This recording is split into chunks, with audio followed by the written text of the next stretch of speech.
Bonjour à tous, bienvenue sur Échecs et Pédagogie. Bonjour Laurent. Salut Romu, bonjour à tous. Donc aujourd'hui, on a souhaité faire une vidéo sur une compétition qui s'est déroulée début mai, une compétition très sympa par équipe, la Mitropa Cup. Donc d'ailleurs Laurent, tu as eu la chance d'officier en tant qu'entraîneur et joueur d'ailleurs. Et joueur quelquefois, ouais, aussi, ouais, voilà. c'est vrai. Et donc c'est une compétition qui réunit 10 équipes d'Europe centrale et élargie, on va dire, parce que la France est dedans. Donc là, cette compétition s'est déroulée en format hybride, à cause du Covid, bien évidemment. Donc les joueurs d'équipe de France étaient réunis au Château d'Asnières, au siège de la fédération. Et donc jouer par internet, mais il y avait un échiquier traditionnel pour réfléchir, et ils saisissaient leurs coups en ligne sur un ordinateur. Donc il y avait une compétition mixte et une compétition féminine. Et donc l'idée avec Laurent qu'on a eue, c'est de vous présenter quelques parties ou quelques morceaux de parties des joueurs français qui ont fait preuve d'inspiration tactique, ou vous ferez juste une bonne perf, ou des parties qui nous semblent intéressantes à vous montrer. D'ailleurs, l'équipe de France, certains joueurs de l'équipe de France ont plutôt brillé, ont remporté des médailles individuelles à leur échiquier respectif. On peut citer chez les filles la championne de France, donc Pauline Guichard, qui a remporté la médaille d'argent au premier échiquier. Andrea Navrotescu, au deuxième échiquier, a remporté la médaille de bronze. Et en mixte, le champion de France, Maxime Lagarde, a remporté la médaille d'or au premier échiquier. Christophe Sochaki, également la médaille d'or au deuxième. Et le jeune Loïc Travadon, au quatrième échiquier, a remporté la médaille d'argent. Donc, traditionnellement, la France aime bien envoyer des jeunes joueurs, des candidats maîtres ou candidats grands maîtres pour faire des normes. Alors là, c'était pas possible de jouer pour des normes à cause du format hybride, mais c'est une compétition hyper sympa pour s'aguerrir tout simplement au niveau, parce que le niveau est quand même relativement élevé. Il y a beaucoup de grands maîtres qui jouent notamment. Et les jeunes Français aiment bien se frotter un peu à ce niveau-là. Et donc, on avait une équipe relativement rajeunie. On avait Maxime Lagarde chez les garçons au premier échiquier. Ensuite, c'était Christophe Sochaki, Loïc Travadon, Timothée Razafin-Dratsima, qui avait 14 ans. C'était le plus jeune joueur de la compétition, avec Augustin Drouin, qui a le même âge.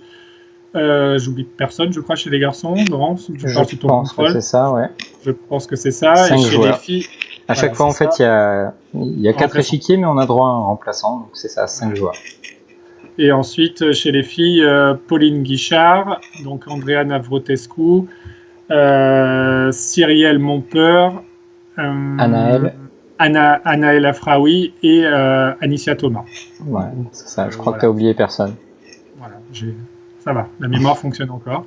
Ouais. Et donc voilà, c'était une compétition très sympa. Je pense que les joueurs et joueuses ont apprécié déjà de retrouver la compétition. Et voilà, au travers de cette vidéo, on va essayer de vous montrer quelques-unes des jolis moments français de cette Mitropa Cup. Ouais, comme tu l'as dit, en fait, la stratégie de la France depuis de nombreuses années, et on espère que ça va continuer, c'est de sélectionner une équipe à chaque fois un petit peu hybride, avec des joueurs expérimentés ou de très haut niveau. Donc cette année, c'était plutôt des joueurs de très haut niveau, puisque la championne de France et le champion de France, on peut pas dire qu'ils soient très âgés, évidemment. Mais voilà, l'idée, c'est d'avoir un ou deux joueurs ou des joueuses par équipe avec de l'expérience qui encadrent des joueuses et des joueurs un petit peu moins aguerris au haut niveau, mais qui sont très prometteurs et qui espèrent soit faire des normes, ou en tout cas qui vont s'aguerrir. Alors, comme tu l'as dit, c'est une compétition extrêmement sympathique. C'est assez désolant d'avoir dû la jouer à distance, parce que l'un des grands avantages aussi de se réunir dans cette compétition, c'est de pouvoir échanger avec des joueurs de haut niveau en dehors des parties. voilà, il y a un enjeu, tout le monde s'applique, mais c'est beaucoup plus détendu que les Olympiades, évidemment, ou les championnats d'Europe, ce genre de choses. Donc, vraiment une compétition extrêmement importante, et notamment pour la France qui applique cette stratégie. Donc, au-delà du fait qu'on va montrer les parties de l'équipe de France, on va aussi essayer de faire découvrir des joueuses et des joueurs voilà, qui sont connus du public aguerri, des entraîneurs français et ainsi de suite, mais peut-être moins connus du grand public, on va dire. Donc on va commencer avec une partie qui a été jouée par Cyrielle Montpeur contre Dominika Ferkova. Je crois que c'est une joueuse slovaque, mais j'ai pas les nationalités en tête. Et donc Cyrielle avait les blancs. Ouais, E4. Donc E4, hein, c'est son coup de prédilection. Donc fidèle à ses. Alors on l'a pas précisé, c'est une joueuse du club de Metz. Ouais, de Metz Fischer. Ouais. Metz Fischer. Okay. Donc une caro-can. Et on va voir pas mal de parties relativement agressives dans cette vidéo. Cyrielle commence par le coup F3. Alors Romu, qu'est-ce que tu penses de ce coup? C'est un peu surprenant quand même. Alors c'est un coup surprenant, mais totalement correct. En fait, c'est une variante assez agressive de la caro-can. L'idée, c'est que bien sûr, les noirs attaquaient le pion E4. Alors on pourrait le défendre d'autres manières, notamment en jouant cavalier C3, qui est évidemment un coup correct et une des grandes lignes contre la caro-can. On peut également prendre en D5 ou jouer E5.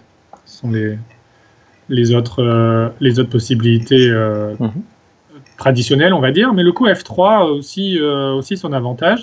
Alors bien sûr, l'inconvénient, c'est que le cavalier G1 est privé de sa case naturelle. Mais les blancs vont certainement... bon, ils affaiblissent aussi un peu le roi. Oui.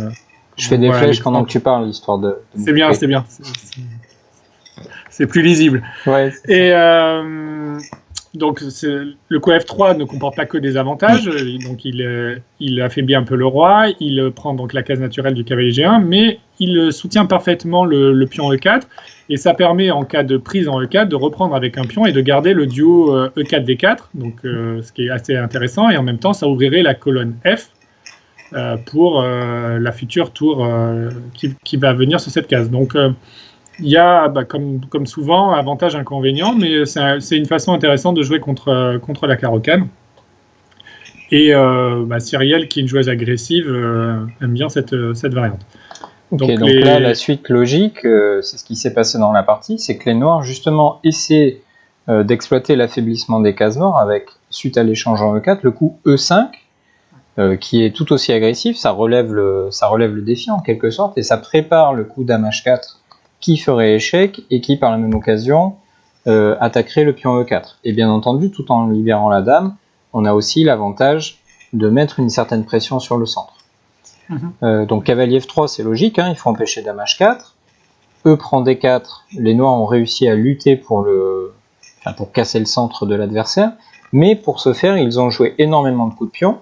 D'ailleurs, depuis le début de la partie, on vient de jouer le 5e coup, les noirs n'ont pas développé une seule pièce, et donc Cyrielle se sert de cet avantage. Alors on est toujours dans la théorie, hein, elle n'est pas en train d'inventer la théorie, mais voilà, c'est l'idée de cette variante. On a certes laissé les noirs casser notre centre, mais on peut se développer très très vite, notamment pour attaquer. Donc certains amateurs de jeux, comment on va dire, romantiques, pourraient ici remarquer certaines similitudes avec le Gambit du Roi. Hein. Oui, exactement. C'est l'ouverture de la colonne F, un développement rapide, et essayer de profiter justement de l'avance de développement pour s'en prendre au roi noir qui est encore au centre et pour un certain temps, puisqu'on voit que les noirs ont sorti aucune pièce.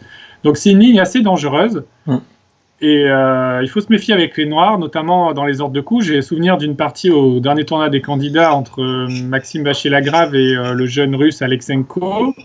Et Alexenko s'est trompé, je crois, vers le 6e coup, et s'est retrouvé dans une position quasi désespérée dans l'ouverture. Donc on voit que même au très très haut niveau, c'est une variante qui peut surprendre si on n'a pas révisé le matin de la partie correctement les ordres de coups. Ok, alors avançons, cavalier F6, petit roc, ça surprendra personne. Bon, ce serait quand même très osé de la part des noirs de vouloir s'en prendre au pion E4, d'une part, la colonne E serait ouverte, il y aurait des histoires de clouage du cavalier, mais en plus, le pion F7 dont on a déjà parlé serait la cible de nombreuses attaques. Alors, on n'a pas regardé exactement avant la partie de quelle façon on pourrait s'y prendre, mais on pourrait même penser qu'un coup comme fou prend F7 serait intéressant, parce qu'après roi prend F7 et cavalier G5 double échec, on va se lancer à l'attaque. Il y a probablement mieux, mais déjà une petite idée comme ça en passant. Bien sûr. Donc les noirs, bien entendu, qui comprennent tout à fait ce qui se passe, veulent se développer le plus vite possible avec fou E7, et tu l'as très bien décrit, Romu, on est là pour attaquer avec les blancs, donc dès que le petit roc est fait, c'est parti, cavalier G5, on attaque cette faiblesse on ne peut plus classique en F7, et on force le coup petit roc. Ok, donc dans cette position, Cyrielle a continué dans cet état d'esprit très offensif avec le coup E5, mais Romu, on s'est rendu compte en préparant cette vidéo que le coup le plus souvent joué, notamment par les plus forts grands maîtres, c'était plutôt cavalier prend F7. Oui, donc on sent que bien sûr le pion F7 est la faiblesse chronique des noirs dans cette position, et on voit le fou C4, le cavalier G5 et même la tour F1 vise ce pion. Et en préparant la vidéo, effectivement, on s'est rendu compte que cette position a déjà été jouée dans la pratique par un fort grand maître chinois, Ni Hua, contre un grand maître Anaberdiev. Je ne sais plus de quelle nationalité il est, mais en tout cas, il est assez fort. Et effectivement, le coup, c'est cavalier prend F7. Donc l'idée, c'est... donc, ça peut surprendre au premier abord, puisqu'on donne 2 pièces contre une tour et un pion, et en général, on déconseille cela parce que 2 pièces sont en général supérieures à tour et pion, parce que ça contrôle beaucoup plus de cases. Mais là, c'est une exception, puisque ça attire le roi sur F7, donc en face de la tour F1, ce qui, après E5, permet de gagner regagner du matériel, on va dire, et donc s'en prendre au cavalier F6. Et là, la partie, elle est continuée par cavalier D7, puis on prend F6, cavalier prend F6, et là, il avait joué fou G5, mais on peut aussi penser à cavalier D2, avec l'idée cavalier F3, et pour viser notamment la case G5. Et on voit que quand même autour du roi noir, il y a des trous. Donc les noirs ont un pion pour la qualité, on attaque D4. Les noirs ont un pion pour la qualité, mais donc matériellement, on pourrait estimer que ça va à peu près, mais le problème c'est le roi. Il y a quand même des faiblesses. Et, les noirs auront des arguments aussi sous la forme de la paire de fous, et ils vont essayer de cacher leur roi sur G8, donc ça perd pas en ligne pour les noirs, ça c'est sûr. Non. Mais voilà, en tout cas, arriver à la position avant le 9e coup des blancs, on vous remet la position celle-ci. Voilà, les meilleurs grands maîtres ont joué cavalier prend F7. Alors, Cyrielle, elle a peut-être ses propres idées dans l'ouverture, elle avait peut-être travaillé ça, on ne sait pas. Toujours est-il qu'elle a joué un autre coup que ce cavalier prend F7, elle a choisi E5. Alors ça a le mérite d'être dans l'esprit de la position, c'est très agressif. Par contre, ça a le défaut d'offrir une très belle case en D5 pour le cavalier adverse. Alors on comprend vite, grâce au prochain coup de Cyrielle, quel était son objectif.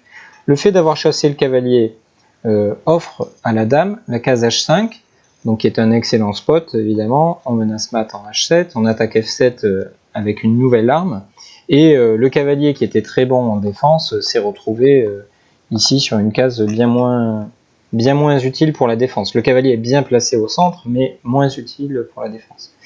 Le moyen ici pour les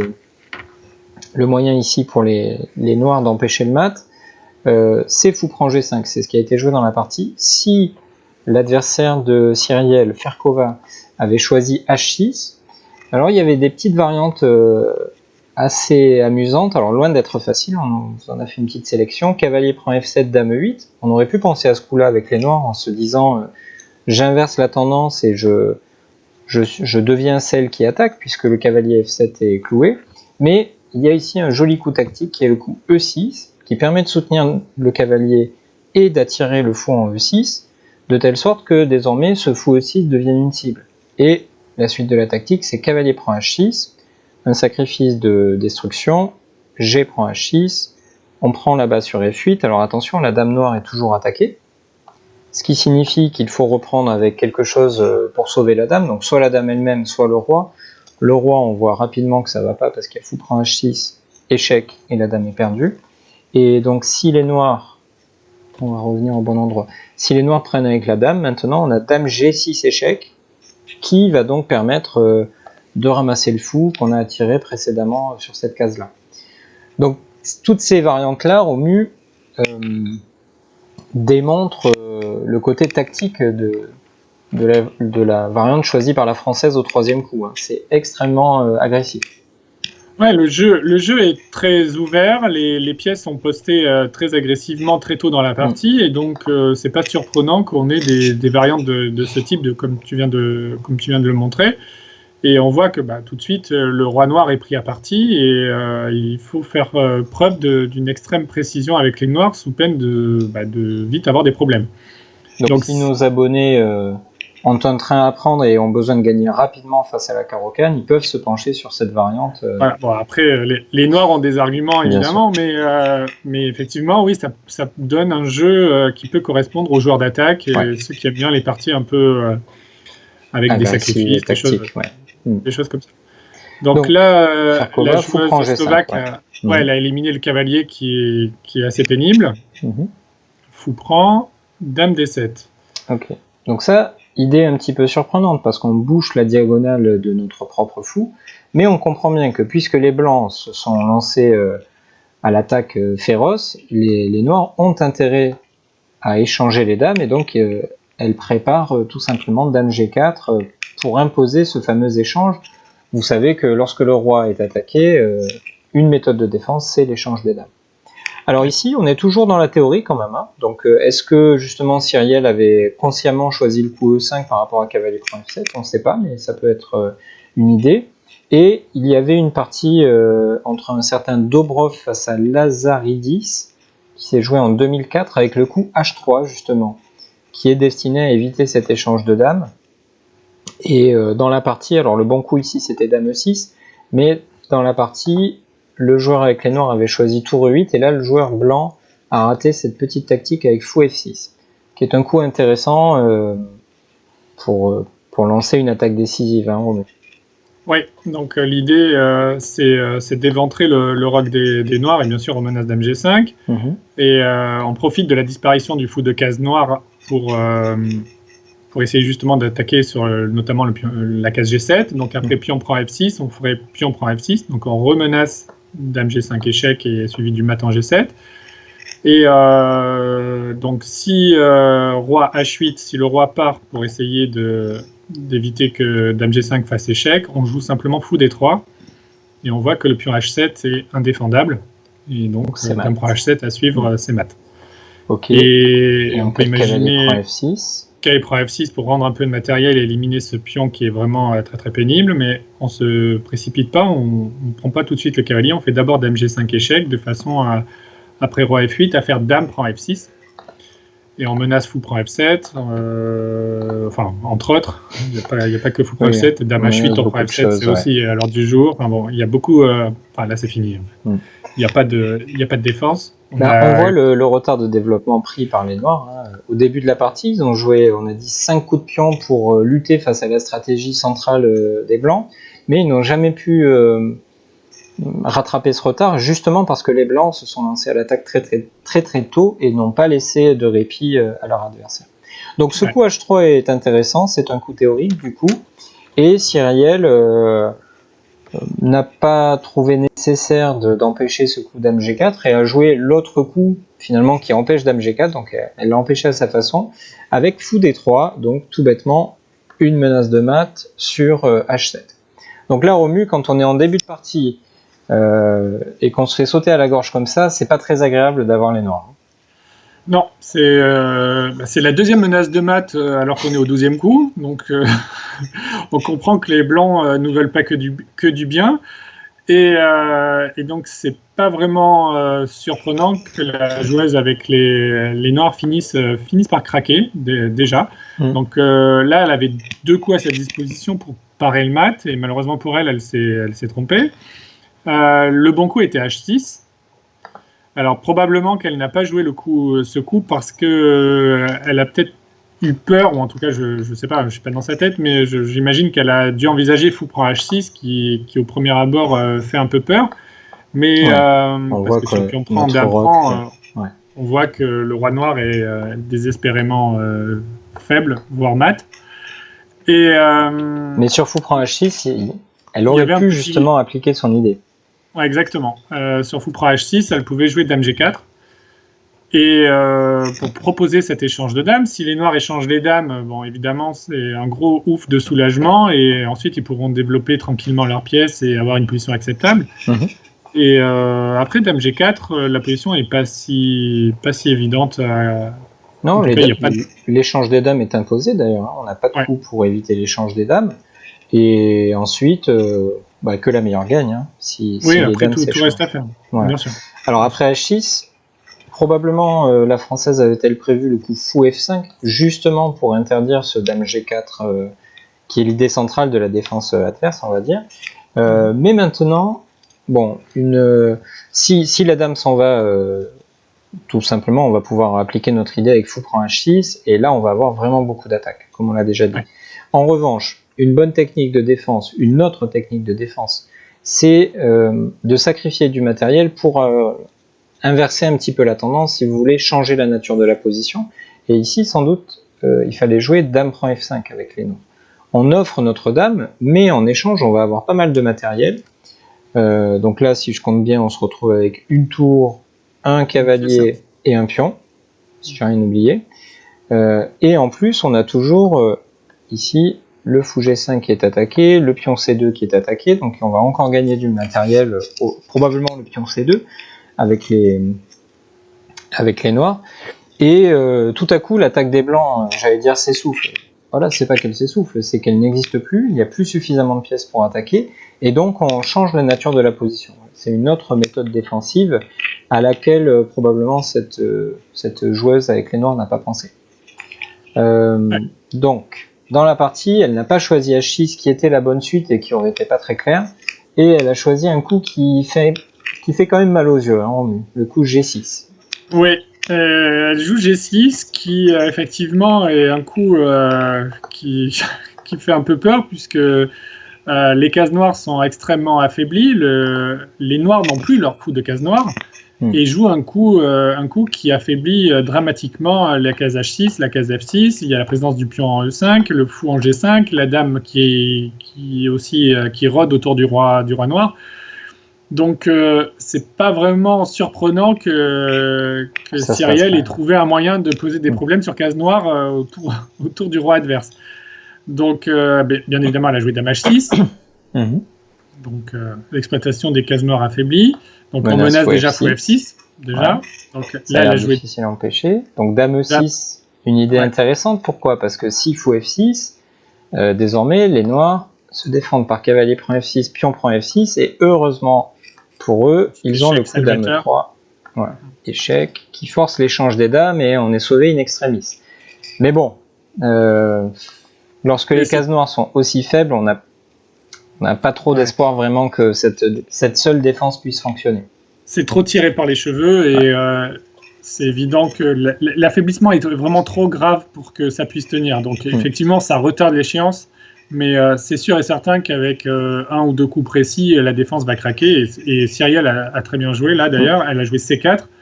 Donc l'idée est de déloger absolument le cavalier D5, qui est le principal défenseur de la case F6. Donc dans la partie, les noirs ont joué cavalier C7. Si ils prennent en passant en C3, on fait cavalier prend C3 et on réitère la menace de prendre ce cavalier en D5. Et sur cavalier prend C3, on se permettrait même le luxe de ne pas reprendre en C3 puisqu'il y aurait d'après E5, quoique peut-être même pas grave, mais en tout cas on fait fou F6 et c'est mat en G7 directement. Ouais, c'est ça, l'idée c'est vraiment de dévier le dernier défenseur. Une fois que c'est fait, peu importe que ça nous a coûté, on vérifie bien sûr qu'il n'y ait pas d'échec intermédiaire ou quoi que ce soit, mais ça a l'air très clair. Donc Cyrielle était vraiment dirigée dans cette attaque sur le roi, quoi. Enfin, en tout cas très concentrée sur cette attaque, et elle a saisi toutes les opportunités laissées par son adversaire, et elle a vraiment pas perdu le fil de la partie. Et donc les noirs ont trouvé encore une dernière défense un petit peu acharnée avec cavalier C7, fou F6, on s'en doutait un petit peu, et cavalier E8. Bon là, branle-bas de combat, les noirs font ce qu'ils peuvent pour tenir avec le dernier fil, mais c'est rarement suffisant. Bah, les noirs s'accrochent aux branches, j'ai envie de dire, et donc effectivement ils essaient de se barricader tant bien que mal pour défendre la case G7, mais malheureusement pour eux, le problème c'est qu'il n'y a pas que la case G7 qui est faible chez les noirs, il y a aussi le roi en général, et qui est privé de sa case, enfin il peut plus bouger, il n'y a pas de case en H8, il n'y a pas de case en G7. Et on peut imaginer attaquer aussi le pion H7, puisqu'il n'y a plus de défenseur de ce pion. Donc le roi est vraiment extrêmement faible. Il y a la case G7, on l'a dit, mais le pion H7 manque cruellement de défense. Et donc on voit qu'on a la dame qui est bien placée pour attaquer. Il manque plus que l'arrivée de la tour. Et c'est ce que Cyrielle a fait. C'est un peu la goutte d'eau qui fait déborder le vase. Et après tour F4, elle prépare le transfert de la tour sur la colonnage pour une attaque décisive sur H7, et elle s'est même permis un petit plaisir, disons. Un petit plaisir tactique. Après cavalier D7, elle se fait un plaisir en sacrifiant la dame, et c'est un thème tactique très, très connu. Dame prend H7, roi prend H7, tour H4, avec un mat en H8 à la clé. Ouais. On peut juste préciser qu'après tour F4, si les noirs avaient voulu jouer cavalier prend F6, pion prend F6 en se disant je vais exploiter la faiblesse de la première rangée, ou en tout cas le roi faible essayer de contre-attaquer. Si dame E1 échec, on ne joue pas tour F1, surtout pas tour F1, parce qu'il y aurait dame E3. Comme on l'a déjà dit, ça forcerait l'échange des dames, donc ça n'irait pas du tout. En revanche, sur dame E1, on a prévu, enfin en tout cas Cyrielle a prévu, le coup fou F1, il y a un dernier échec de consolation sur E3, et c'est terminé. On va se faire mater en G7 dès le prochain coup. Donc très belle partie, très directe de Cyrielle Montpeur, qui n'est pas une joueuse très très connue, mais qui fait très souvent de belles parties d'attaque. En tout cas, c'est ce qu'on a remarqué. Hein. Ouais, dans les catégories jeunes notamment, elle avait brillé dans pas mal de championnats de France. On a eu l'occasion de la croiser dans les équipes de France jeunes aussi, et elle a un style vraiment porté vers l'attaque, et cette partie n'a pas failli à sa réputation. Exactement.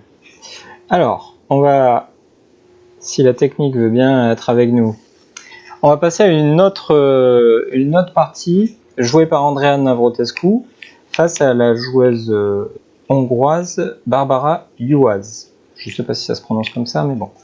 Voilà. Alors Andrea, elle est un petit peu plus connue peut-être que Cyrielle. Elle a notamment gagné, je ne sais plus si c'est 5 ou 6 titres de championne de France chez les jeunes. 6 titres. D'accord, je vois que tu tiens les comptes, c'est bien.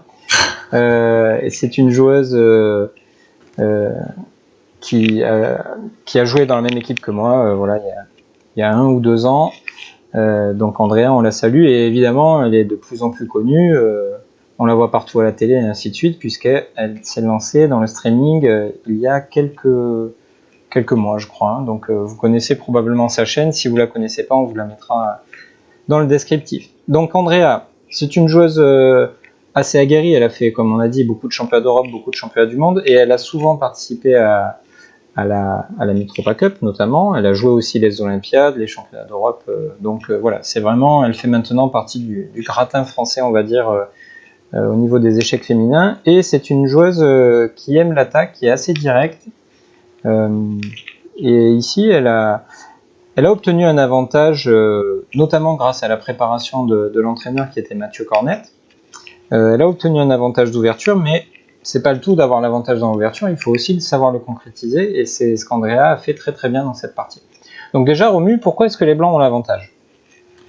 Alors, on peut, donc, comme toujours, le premier critère à regarder, c'est le roi, la sécurité des rois, et on peut noter que le roi noir a perdu son principal défenseur, à savoir le fou G7, tandis que les blancs possèdent toujours le fou de case noire, donc on peut imaginer que le roi noir puisse avoir des petits soucis sur case noire. Donc ça fait déjà, ça plaide déjà en faveur des blancs. On voit à l'inverse, le roi blanc est très tranquille. On l'imagine bien se cacher en H2, donc c'est clair qu'au niveau des rois, celui des noirs a des problèmes. Qu'est-ce qu'on peut voir d'autre ? Ensuite, il y a la paire de fou. Donc, la position est relativement ouverte, donc la paire de fou peut avoir son mot à dire et peut être extrêmement utile. On a aussi un bon avantage d'espace lié, on voit notamment au contrôle du centre avec les pions E4, F4, même le pion B4 qui prive notamment le cavalier A4 de sa case en C5. Et justement, ce cavalier A4, moi on m'avait appris quand j'étais petit, cavalier au bord, cavalier mort. Alors moi je préfère dire cavalier au bord, cavalier qui dort, parce qu'on sait jamais, ça peut revenir en jeu. Qu'est-ce qu'on en pense de ce cavalier? Bah, tu l'as dit, il est au bord. Et je ne sais pas s'il est mort, mais en tout cas il dort profondément parce que il est complètement dominé par le fou D4. Il est protégé par le fou C6, donc pour le moment il n'est pas question de le gagner, mais en tout cas il est complètement hors jeu. Donc on a parlé des problèmes éventuels sur le roi autour du roi noir. Bien évidemment, les blancs vont pouvoir penser à attaquer ce roi, et c'est certainement pas le cavalier en A4 qui va aider à la défense. Donc, pour toutes ces raisons, la position noire est déjà relativement suspecte. Et donc, Andrea a évidemment vu tout ça et a cherché justement à exploiter cet affaiblissement des cases noires en jouant le coup d'A1. Alors, il y avait peut-être d'autres façons d'essayer de viser le roi, notamment le coup F5 peut-être était aussi intéressant. On va le montrer, voilà. F5, effectivement, c'est le coup de l'ordinateur. On peut se dire qu'on va ouvrir la colonne F, mais ça peut être aussi un moyen d'ouvrir le passage de la dame vers les cases noires, un peu comme on a vu dans la partie de Cyrielle juste avant, quoi. Mais le coup d'Andrea, alors c'est peut-être pas le coup de l'ordinateur, mais c'est un coup qui nous a bien plu, qui est assez humain, et qui surtout profite des deux avantages dont on vient de parler, dont tu viens de parler, à la fois le roi et le cavalier hors jeu. Donc c'est bien de travailler dans toutes les directions, on va dire. Ouais, c'est complètement logique. Alors, son adversaire a essayé de pêcher un peu en eau trouble, parce que évidemment la joueuse avec les noirs savait pertinemment qu'elle était mal dans cette position. Elle connaît probablement Andrea, on étudie toujours les styles des adversaires avant la partie, bien entendu. Donc elle avait sans doute repéré que laisser l'initiative à Andrea, c'était pas une très bonne idée. Et elle essaie de prendre sa chance avec le coup de D5, et elle essaie d'exploiter sa batterie là, avec la dame en E7, la tour en E8, la tour E1 n'est pas protégée, donc on pourrait en quelque sorte penser que ce pion E4 est une cible, en tout cas il est cloué, et notamment ce qu'elle cherche, c'est provoquer l'avance du pion de façon à ce que la dame et le fou soient toujours alignés, mais désormais sur une diagonale fermée. Alors, sans surprise, Andrea ne se laisse pas faire, c'est pas trop le genre de toute façon. Non, elle essaye de maintenir son idée, son initiative sur les cases noires, et donc elle joue le coup fou E5, qui est un bon coup. L'idée est donc, déjà ça attaque la tour B8, et en même temps ça bouche l'action de la dame et de la tour noire sur la colonne E. Donc c'est deux idées en une, donc ça ressemble à un bon coup. Ouais. Et donc ça décloue le pion et on menace pion prend D5. Tout simplement, exactement. Donc là, la joueuse hongroise a bougé sa tour, a joué tour BC8. C'était peut-être pas le meilleur coup. Ouais, c'est un peu coopératif en fait. On se dit, quitte à avoir joué D5, lorsqu'on joue le coup D5 au coup précédent, c'est vraiment dans le but d'essayer de prendre sa chance, de jouer de façon très active, d'aller de l'avant, essayer de retourner la situation tout simplement, parce qu'on sent il faut changer le caractère de la position. Il faut changer le caractère de la position, et donc on peut pas faire un coup en avant et ensuite un coup en arrière, en tout cas un coup pour changer la nature de la position, puis revenir à des échecs plus classiques, j'ai une pièce en prise, je l'enlève. Il fallait continuer dans cet esprit dynamique. C'est toujours facile de critiquer après coup évidemment, mais voilà, un conseil qu'on peut vous donner, c'est que si vous commencez à jouer dans une direction, il faut essayer de pas trop en changer. Donc là, elle aurait probablement dû sacrifier la qualité avec D prend E4, supprimer ce pion central, un pion qui faisait partie des critères qui donnaient l'avantage au blanc, comme tu nous as dit, et entre ce fou sur E5, qui est le principal atout des blancs, et cette tour B8 qui est endormie, on peut pas vraiment dire que les noirs seraient au regret d'échanger la tour B8 contre le fou E5. Sur le papier, une tour vaut 5, un fou vaut 3 si vous voulez, mais dans cette position, c'est pas du tout le cas. Et d'ailleurs, il est probablement meilleur pour les blancs de ne pas accepter tout de suite cette qualité et de jouer par exemple un petit coup comme tour C2, un coup qu'on a trouvé lors de la préparation de cette vidéo, Romu, et qui est assez intéressant. Oui, parce que en fait, alors pour avoir l'explication de tour C2, il faut peut-être se pencher sur le premier coup qui pourrait venir à l'esprit, en tout cas, c'est fou H8. En se disant, je vais exploiter les cases noires et je menace dame G7 mat. Et là, les noirs auraient la défense dame F8. Tout à fait. Qui tient la case G7 et on ne voit pas de moyen décisif de poursuivre avec les blancs. Donc l'idée de tour C2, c'est typiquement un coup d'ordinateur, bien sûr. Ça crée une menace tactique, ça menace tour prend C6 qui éliminerait le fou qui défend le cavalier, donc on gagnerait du matériel.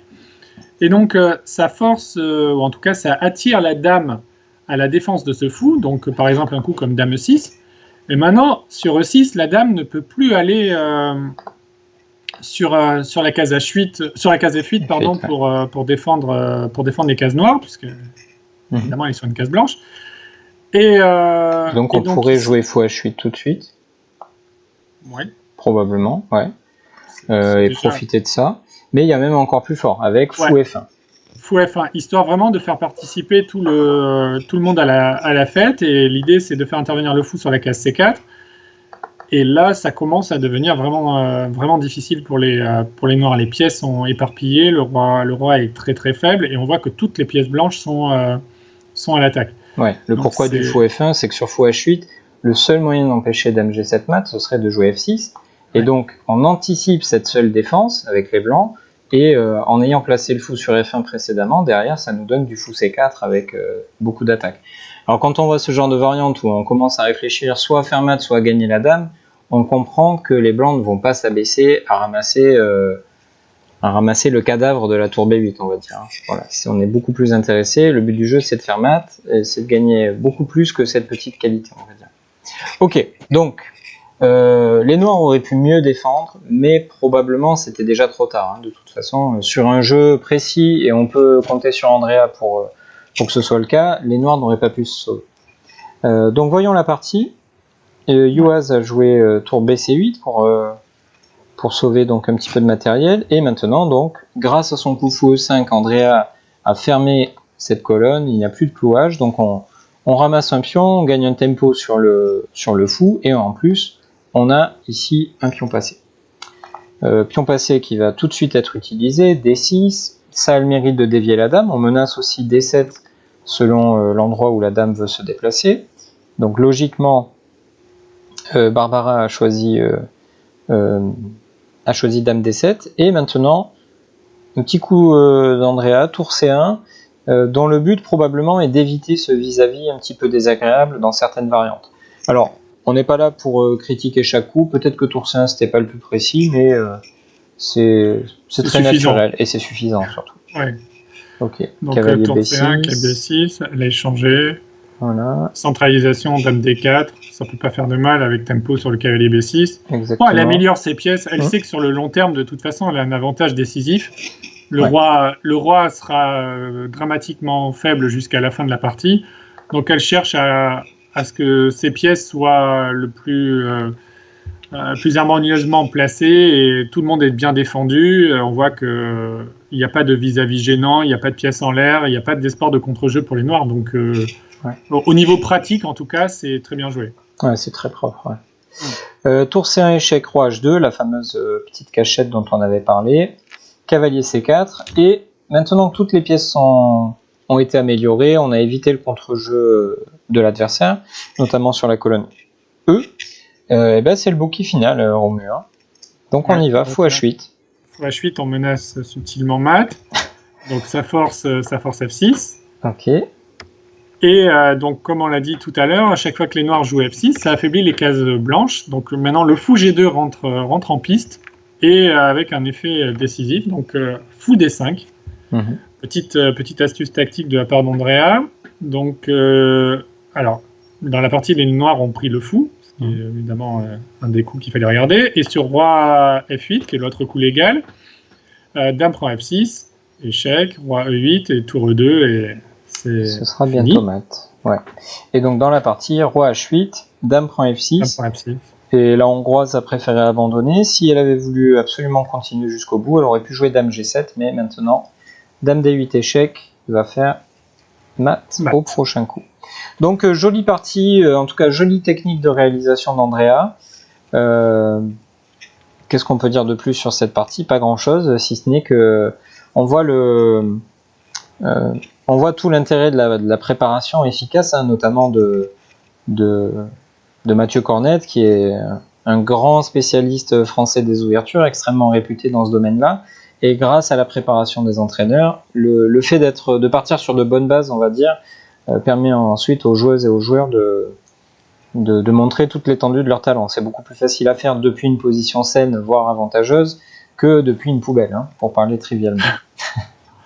Donc voilà notre métier d'entraîneur. On essaie de rendre la vie des joueurs plus facile. Ok, alors passons à la suite avec une autre joueuse qui n'est pas très connue, mais qui mériterait de l'être probablement. C'est Anicia Thomas. Est-ce que tu peux nous en parler un petit peu, Romu? Oui, donc Anicia, c'est une joueuse du club de Vendeuvre qui joue toujours des parties intéressantes. Une joueuse assez tactique qui aime bien les parties d'attaque, un peu le même profil que Cyrielle. Elle aime bien quand ça bouge très, très dynamique, et aussi bien avec les blancs qu'avec les noirs. Elle a un jeu assez entreprenant. J'aime bien. Chaque fois que je l'ai croisé dans les tournois ou dans les compétitions, je me suis en top 12 féminin, je l'avais vu jouer. Et c'est toujours intéressant. Et là, donc, c'est une partie où elle a les noirs. On voit que c'est un début. Les blancs ont essayé de jouer un début solide. Je crois que c'était un début de Londres, si je me souviens bien. Et elle aime bien jouer l'Est indienne, donc une joueuse dynamique. C'est pas vraiment surprenant qu'elle joue l'Est indienne. Ouais. Et on voit que les noirs dans cette position sont plutôt bien positionnés. Ils ont le cavalier en D5 notamment. Le fou en B7 possède une belle diagonale. Le fou G7, bien placé aussi. Le roi est en sécurité. Les blancs, quant à eux, dominent la colonne A. C'est un petit peu stérile, non? Ouais, mais voilà, c'est ce que j'allais dire exactement. Ils ont placé leur pièce dessus, mais il n'y a pas vraiment de cible apparente. On voit que le fou B7 joue un rôle important puisqu'il contrôle la case A8 et la case A6 notamment. Et on voit que les blancs n'ont pas vraiment grand-chose à faire sur cette colonne, mais en tout cas, ils ont décidé de l'ouvrir et de placer leur pièce lourde dessus. Et dans la structure de pion, on voit qu'il y a un pion C3 qui est un peu arriéré et qui est dans le viseur du cavalier D5 et aussi de la tour C7 et du fou G7. Ouais, il faut oublier personne. Et d'ailleurs, ici, c'est assez logique ce qui va se passer parce que les noirs ont la paire de fous et ils ont la paire de fous face à un cavalier et un fou. Mais les blancs ont le fou blanc, donc c'est logique dans ces cas-là, lorsque vous avez deux fous face à un fou et un cavalier, d'essayer de travailler ou de créer du conflit sur la couleur du fou que votre adversaire n'a pas. Vous avez une arme que lui n'a pas. Donc c'est logique ce qui va se passer. La faiblesse est sur C3, on doit chercher à attaquer les cases noires. On sent que ça va se passer là-dessus. Cependant, c'est bien de le résumer par des mots comme je viens de le faire, mais après il faut calculer. Et ici, Anicia va réussir à le faire très très bien parce que c'était loin d'être facile la combinaison qu'elle a trouvée. Oui, complètement. Elle a trouvé un joli coup tactique qui est assez profond parce que c'est pas juste un ou deux coups anticipés. Il y a des variantes qui sont relativement longues et il faut être quand même précis. Donc bravo Anicia, elle a joué le coup cavalier prend C3. Donc exactement pour souligner tout ce qu'on vient de dire. On a parlé du pion C3, on a parlé de la faiblesse, donc en tout cas de l'absence du fou de case noire chez les blancs, donc c'est sans surprise qu'une tactique intervient sur les cases noires. Donc cavalier prend C3, quelle est l'idée? L'idée est d'attirer, bien sûr le premier coup qu'on regarde c'est dame prend C3, même si c'est pas le coup de la partie, mais après dame prend C3, on a attiré la dame sur C3 qui avait pour fonction de défendre la tour A7, on le rappelle. Et en même temps, la dame C3 se retrouve donc dans le viseur de la tour C7 et du fou G7. Donc là, l'escarmouche tactique qui suit, commence par fou prend F3. Ok. Donc l'idée de fou prend F3, c'est de tirer profit de la disparition de la dame en A3, et donc du coup la tour A7 se retrouve pas défendue. Donc le seul coup, en tout cas le seul coup pour pas perdre immédiatement, c'est tour prend C7. Mhm. Et là, petit coup intermédiaire, fou prend E2. Ouais. Prend E2 qui permet d'attaquer deux tours à la fois, et donc nécessairement d'en prendre une. Ouais. Donc si j'essaie de sauver celle de C7, alors bah, je prends l'autre, fou prend F1, logique. cavalier prend F1, et là on a une position... Ouais, on a un pion de plus. Un pion de plus, on a que des avantages, on a que des bonnes pièces. Bon, par exemple, on peut jouer le coup E6 pour pouvoir bouger la dame par exemple un F6 pour travailler encore sur les cases noires, et en même temps éviter que le pion E7 se retrouve en l'air par la tour, à cause de la tour A7. Et bon, la position n'est pas encore gagnée complètement, mais en tout cas, c'est relativement bien engagé. Ce qui va se passer aussi, c'est qu'il y a un pion en D4 qui va bientôt être isolé parce qu'il est cloué pour l'instant. Donc, quand les noirs vont décider de prendre en D4, il y aura une faiblesse. Donc, il y a encore du boulot pour transformer l'avantage, mais on a réussi à prendre cet avantage, justement, ce qui était l'objectif de cette tactique. Ok, et alors si j'avais essayé de sauver l'autre qualité avec tour E1. Par tour E1, alors là, on prend le tour, évidemment, dame prend C7, et après tour prend E2, on joue tour C8, de façon à justement menacer pion prend D4.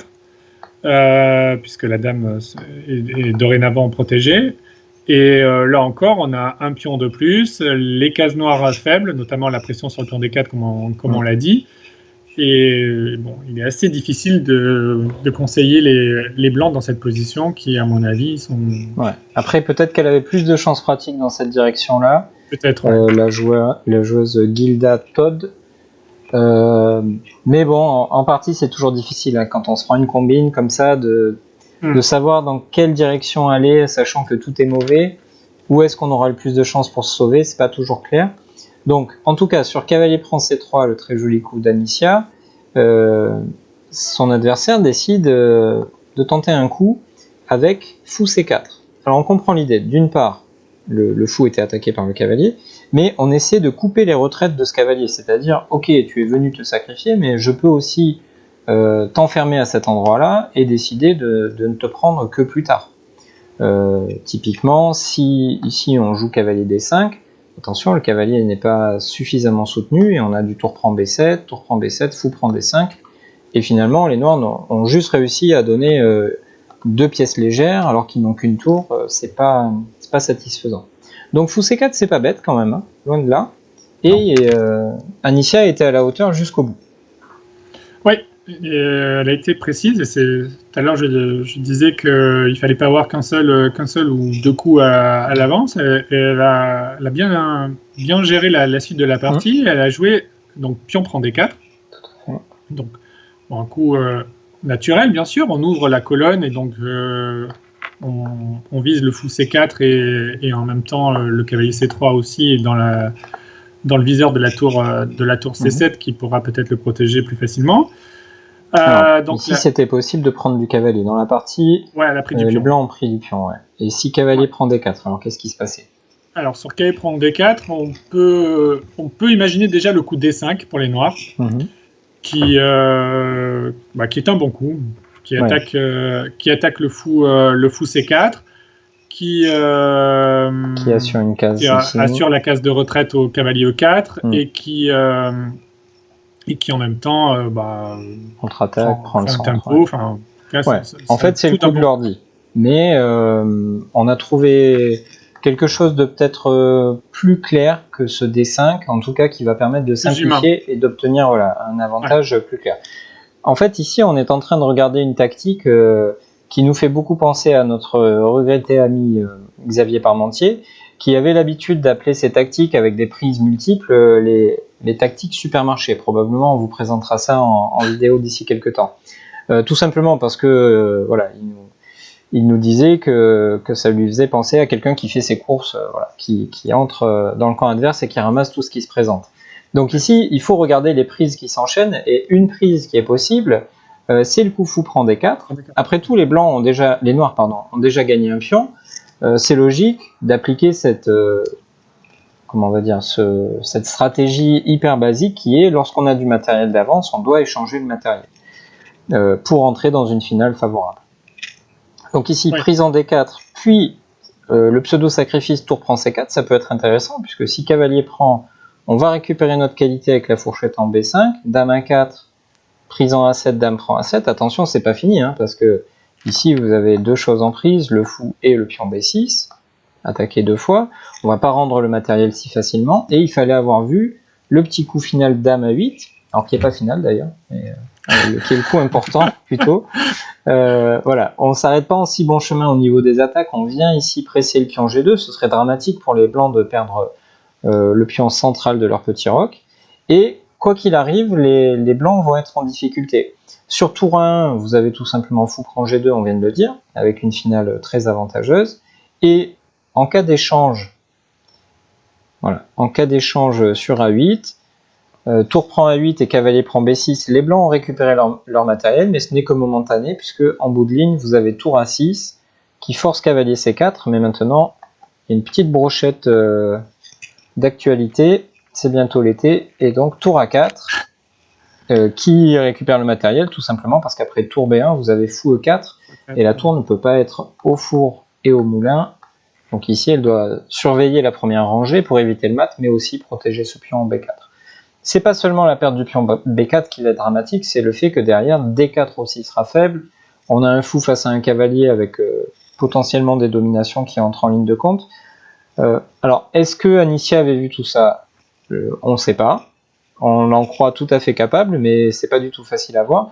En tout cas, toutes les variantes qu'on a étudiées avant pour vous préparer cette vidéo, nous font penser que la tactique d'Anicia était 100% correcte, donc c'est une grande qualité. Ouais. C'est ça qui est fort, c'est que bon, peu importe qu'elle ait tout vu ou pas, le truc c'est que c'est correct.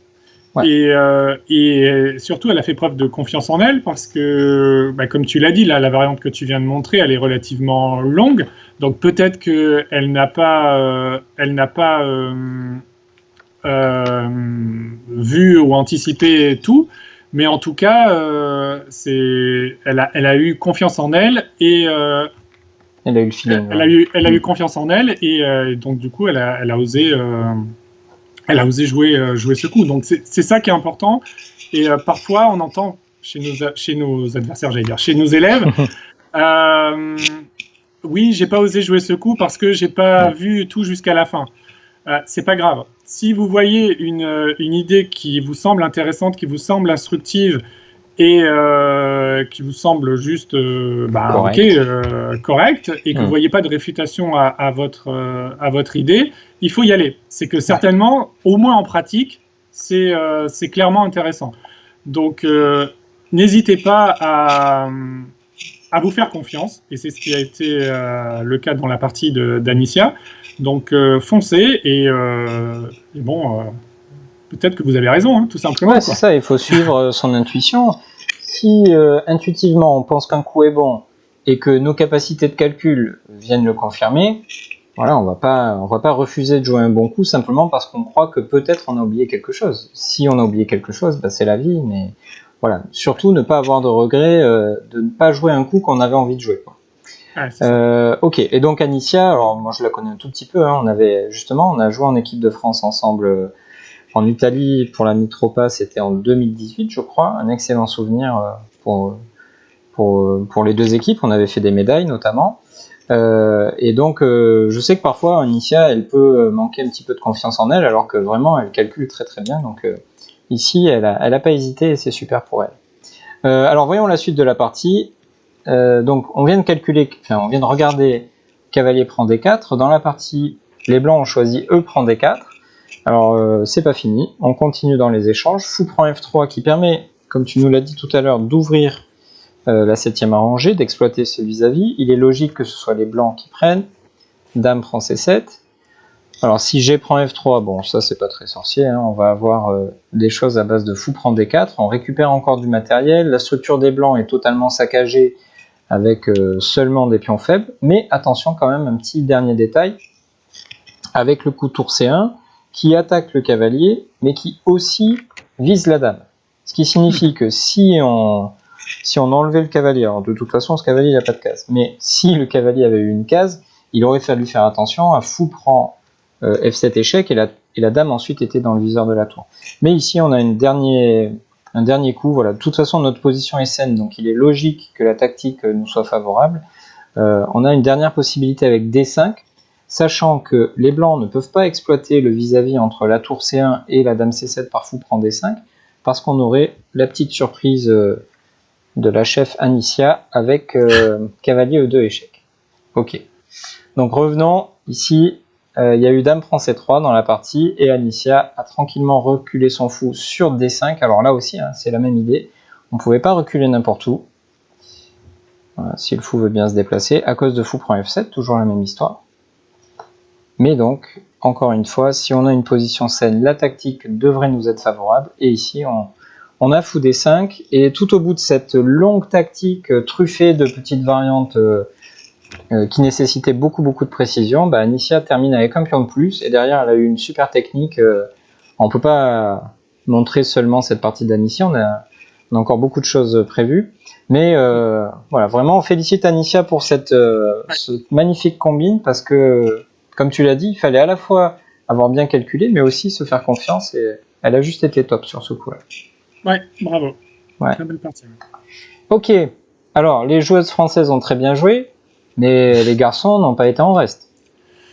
Oui, effectivement, ils ont plutôt bien joué. Et on va commencer par une partie du premier échiquier du champion de France, hein, tout seigneur, tout honneur.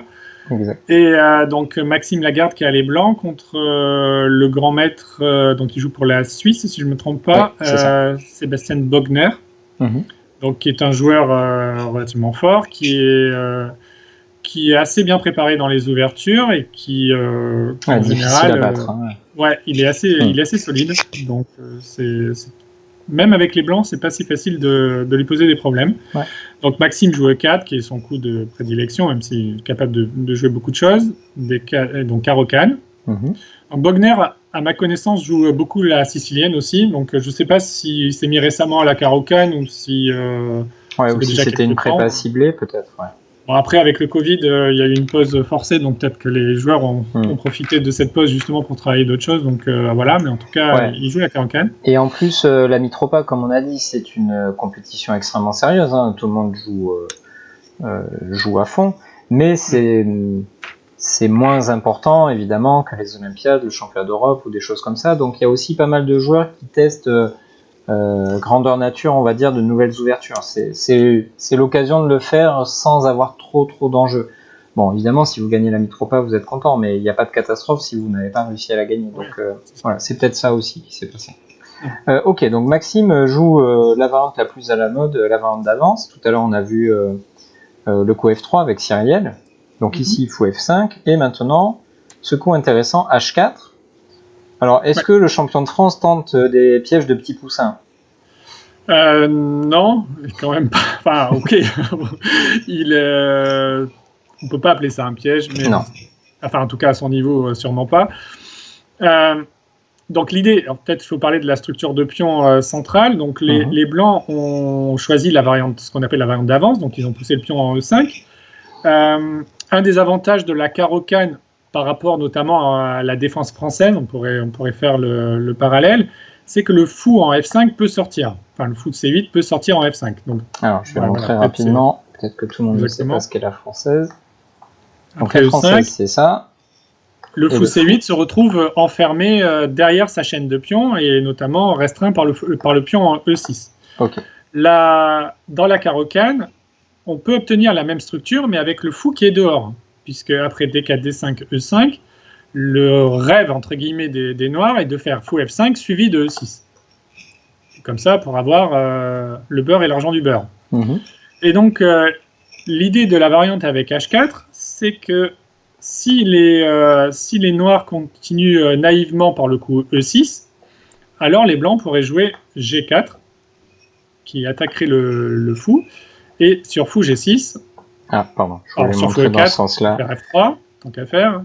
Et sur fou G6, on peut faire H5 et gagner le fou qui se retrouve enfermé. Ok, donc on gagne de l'espace. Par la même occasion, on essaie de lutter contre la stratégie basique de l'adversaire et on gagne beaucoup d'espace avec ce coup H4. Alors évidemment, c'est pas un piège dans lequel Sébastien Bogner va tomber, ni d'ailleurs aucun joueur de Caro-Kann respectable, on va dire.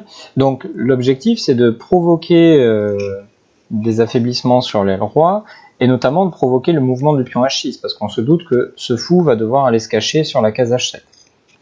Oui, exactement. Donc là, en fait, il y a deux grands coups d'après la théorie. C'est d'avancer le pion H soit d'une case, soit de 2. Alors dans la partie, il a choisi H5. L'autre coup possible, c'est donc H6. L'exemple le plus célèbre dans cette variante, c'est la partie décisive pour la dernière partie du match de championnat du monde pour le je vais dire pour le titre mondial, pour le titre, je vais y arriver, entre Kramnik et Leko, joué en 2004 à Brissago. Et Leko avait besoin d'une nulle pour être champion du monde, puisqu'il menait d'1 point, et Kramnik a réussi à l'emporter avec les pièces blanches dans la toute dernière partie du match, grâce à cette variante avec les blancs. Et donc après H6, il y a pas mal de théories, mais voilà, c'est l'exemple le plus célèbre. Dans tous les détails, mais ouais, voilà, ce coup H6, effectivement, si on souhaite l'étudier, on peut commencer par cette partie de Kramnik-Leko. Ok, donc Bogner a choisi H5, qui est donc une grande ligne, et maintenant le coup fou D3. Donc on voit qu'après avoir provoqué ce coup H5 en menaçant le fou virtuellement, on va dire, désormais les blancs souhaitent échanger le fou. Alors ça peut surprendre parce qu'on échange le soi-disant mauvais fou de l'adversaire face à notre bon fou, mais ça va un petit peu plus loin que ça, hein, Romain. Oui, exactement. En fait, ça force l'échange. Donc après fou prend D3, dame prend D3. La dame est bien placée en D3. Elle peut se balader d'une aile à l'autre. Sur la troisième rangée, elle est assez libre. En même temps, on voit que le coup H5 a créé peut-être quelques affaiblissements, notamment sur case blanche, sur l'aile roi. Donc cette dame peut aussi avoir un œil vers là-bas. Donc elle est assez bien placée et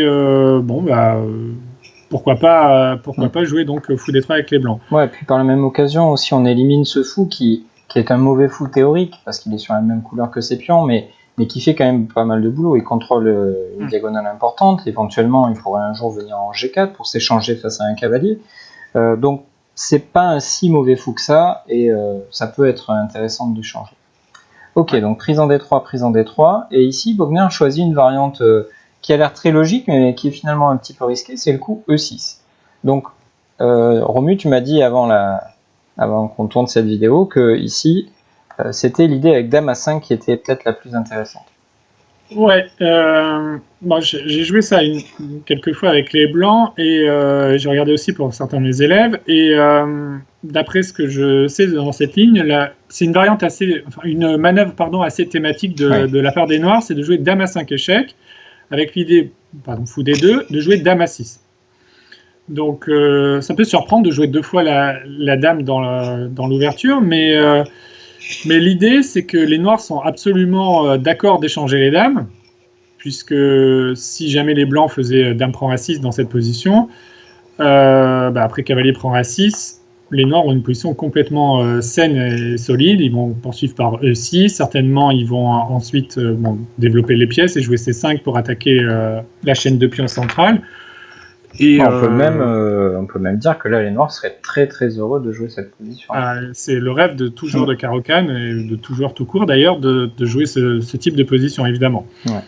Donc on ne sait pas pourquoi Bogner n'a pas choisi ça quoi, mais. Ouais, on peut aussi sur dame A5 échec jouer cavalier D2 avec l'idée de répondre si les noirs jouent dame A6 de jouer C4. Ouais.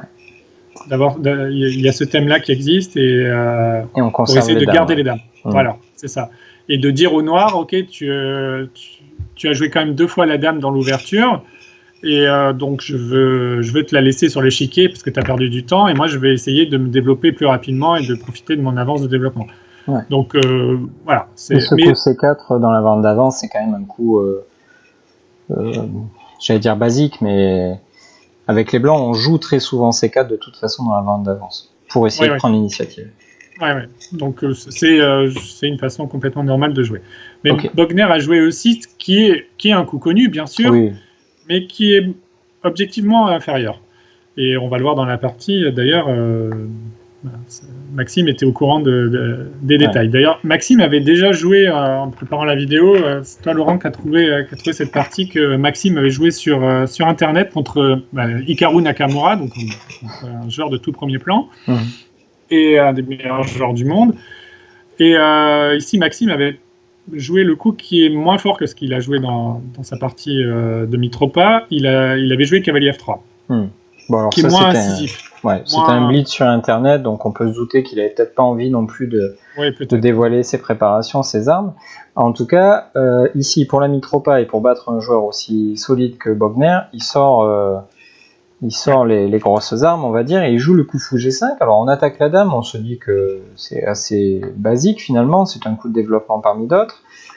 Et ici, dame B6, qui est aussi très thématique dans ce genre de position pour d'une part attaquer vers D4, ça soutient le coup C5, mais aussi essayer de venir chatouiller un petit peu ce pion B2 qui est traditionnellement une cible, on va dire. Et maintenant, on va dévoiler donc toute l'idée de cette variante avec le coup cavalier D2. Donc on joue une sorte de pion empoisonné, on sacrifie le pion B2. Ouais, c'est ça. Tout pour le développement. On voit que les noirs ont sorti 2 pièces mineures contre 0 pour les blancs, pardon, ont sorti 2 pièces mineures contre 0 pour les noirs. Et donc le pion B2, c'est pas vraiment la priorité de Maxime, qui déjà est un joueur qui aime bien sacrifier du matériel. De toute façon, on voit qu'après dame prend B2, tour B1, ça fait déjà peur pour les noirs. Le pion B7 va sauter et le roi noir risque d'avoir des problèmes puisque le fou en F8, le cavalier en G8 empêche le roi de roquer. Ouais, c'est le problème, on est mal développé, donc un petit peu comme dans la partie d'Anicia d'ailleurs, les joueurs de Caro-Kann doivent faire attention à ça. L'idée stratégique de la Caro-Kann est très séduisante, mais pour la mettre en place, on joue beaucoup de coups de pion, et souvent lorsqu'il y a une catastrophe, c'est que notre adversaire a pu prendre l'initiative justement à cause de notre retard de développement. Donc si vous êtes intéressé par la Caro-Kann, attention à ça, et si vous affrontez la Caro-Kann, pensez que le dynamisme lié à votre avance de développement pourrait vous être favorable. Donc, au lieu de prendre ce pion empoisonné, Bogner joue le coup thématique C5, on revient vers la structure de française, mais ici, c'est donc le coup C4, dont on a dit tout à l'heure qu'il était très thématique dans cette variante de la Caro-Kann d'avance avec les blancs. Donc l'idée, tout simplement, c'est d'ouvrir les lignes pour bénéficier de notre relative avance de développement. On voit notamment qu'une des idées, ce serait de permettre un chemin intéressant du cavalier vers la case D6. Alors seulement maintenant, Bogner décide de prendre en B2. Pourquoi ? Parce que désormais, la dame n'est pas limitée dans ses possibilités de retrait. Elle continue l'attaque du pion D4 parce qu'il y a justement un pion en C5 qui la soutient. Et là, on pourrait s'attendre à tour B1, mais le champion de France joue tour D1. Alors tout ça, Romu, c'est pas improvisé devant l'échiquier, c'est une préparation. Ouais, ça c'est sûr que c'est préparé avant la partie. L'idée de tour D1, en fait, c'est que après dame prend D4, donc bien sûr il y a déjà la première idée, c'est d'exercer une pression sur cette colonne. On voit que la colonne D est susceptible de s'ouvrir à tout moment puisqu'il y a quand même les pions C4 D4 en face des pions C5 D5, et on voit notamment que la case D8 et dans le viseur du fou G5, de la dame D3 et maintenant de la tour D1. Donc c'est aussi dans cette idée-là qu'il a placé la tour en D1, mais aussi, surtout, tu l'as dit, le pion D4 se retrouve en l'air, donc la dame noire peut capturer, d'ailleurs c'est ce que Bogner a choisi dans la partie, il a fait dame prend D4, et maintenant après dame B3, donc petit coup qui garde l'initiative, c'est très important. Là on voit que les blancs sont prêts à sacrifier du matériel, ils ne comptent pas vraiment les pions, ils misent sur un développement rapide et sur la prise d'initiative. Donc la prise d'initiative, c'est la faculté de faire des menaces à chaque coup, et c'est ce que fait très bien Maxime jusque-là. En jouant dame B3, il bien sûr refuse l'échange de dames, et il attaque le pion B7, et maintenant on voit l'intérêt de la tour en D1, c'est que cette tour se retrouve en face de la dame D4. Donc on pourrait imaginer une découverte un moment pour attaquer encore et gagner du temps sur cette dame. Donc Bogner continue de faire les courses, Il ramasse Voilà. le pion E5 sur échec. C'est ça. Ok. Cavalier E2. Et cavalier E2. Donc tout ça, c'est toujours connu. Hein. D'ailleurs, on a des parties de référence. On a par exemple John Ludwig Hammer avec les Blancs, l'un des entraîneurs de Magnus Carlsen. Il y a une partie du joueur Nikola Djukic, qui est un joueur d'attaque assez connu. Enfin bref, on est toujours en terrain connu. Et ce qui est fort probable, c'est qu'ici, les deux joueurs continuent à réciter. Hein. Moi, j'ai pas vu la partie en direct, mais voilà. C'est pas du tout de la création devant l'échiquier. Pour l'instant, c'est de la connaissance. Ouais, c'est clair. C'est clair. Ok. En tout cas, bon, de ce que je sais, c'est sûr que Maxime était dans sa préparation. Oui. Bogner, je sais pas, mais en tout cas, mais certainement quand même. Ouais. Et Maxime, c'est sûr qu'il avait préparé ça. Donc, pion prend Ok. D5. Donc, pion prend D5, on ouvre les lignes, c'est logique. On essaie de. Hop là, excusez-moi, il y a eu un petit bug, j'ai oublié de jouer le coup avec les noirs. Donc, dans la partie, il a joué Dame C7. Donc, la dame a fini son périple. C'est pas tout à fait des échecs, c'est plutôt Pac-Man. Les anciens sauront de quoi je parle.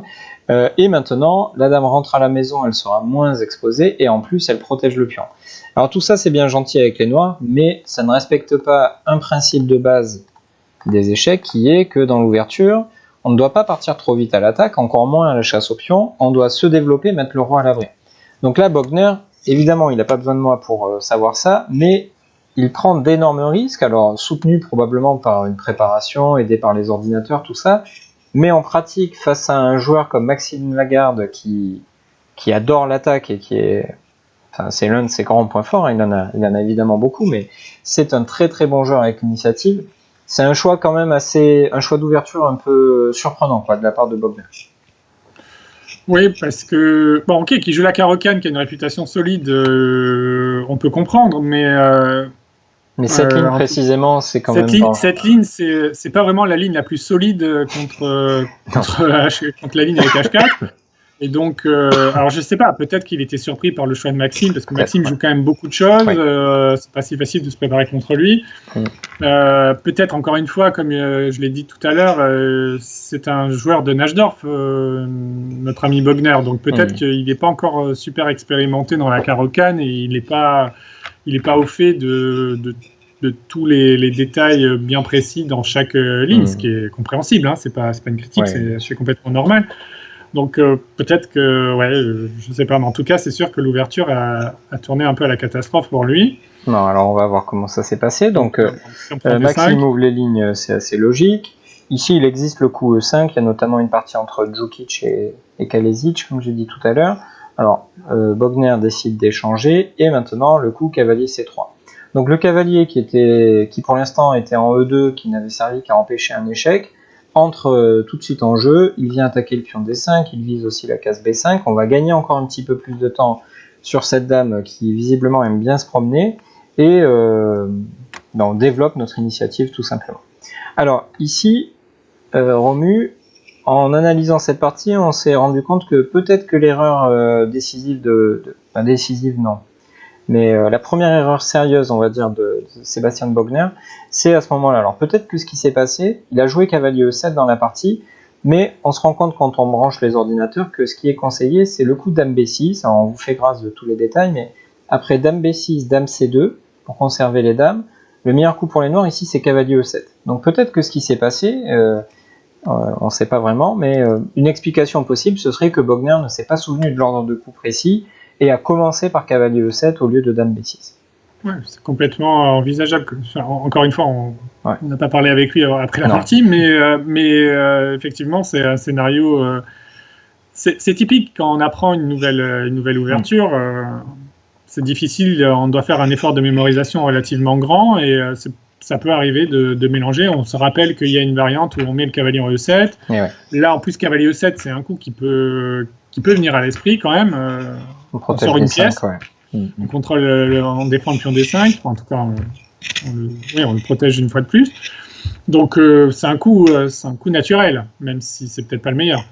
Donc bon, on ne sait pas, peut-être qu'il s'est mélangé les pinceaux, certainement. Ok. Donc ici, et là, Maxime joue Petit Roc. Ouais, notre ami Maxime a joué Petit Roc, qui n'est pas le meilleur coup dans cette position.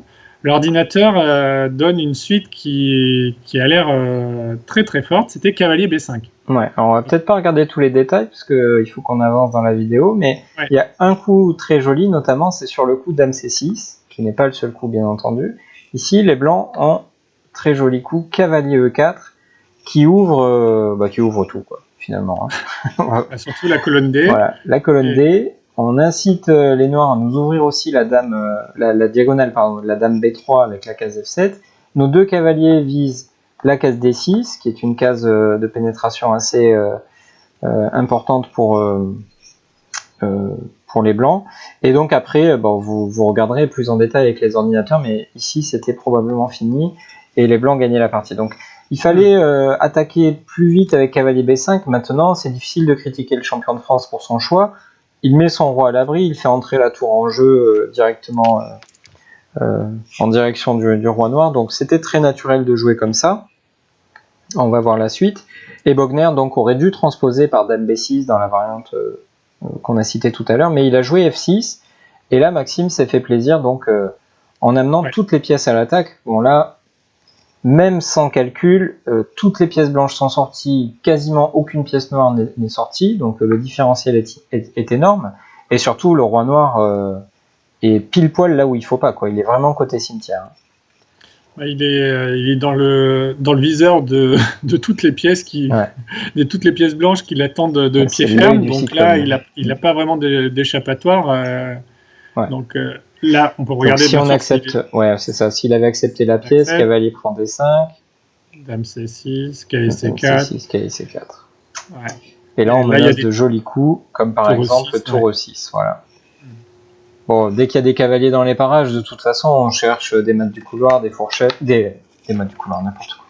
Des mates à l'étouffer, pardon, des fourchettes, ce genre de choses. Donc c'est logique, il y a de la tactique comme ça. On prépare tour D, E1. Bon, c'est sans espoir. Alors on va voir la fin.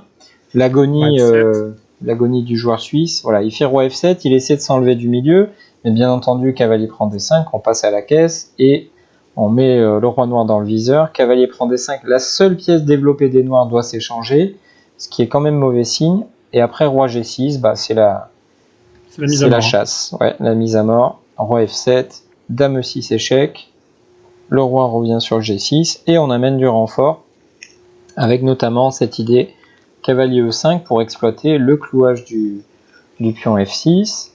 A5, bon ça ressemble fortement à du désespoir, même si on voit l'idée tour A6, mais bon, c'est pas A5 et tour A6 qui va sauver un roi noir face à 5 pièces qui l'attaquent. Donc je pense pas que Bogner avait encore l'illusion de sauver la partie. Il continue peut-être juste parce que c'est par équipe. Roi H7, maintenant fou prend F6, qui permet un peu à la Kasparov d'éliminer les derniers défenseurs, peu importe le prix que ça nous coûte.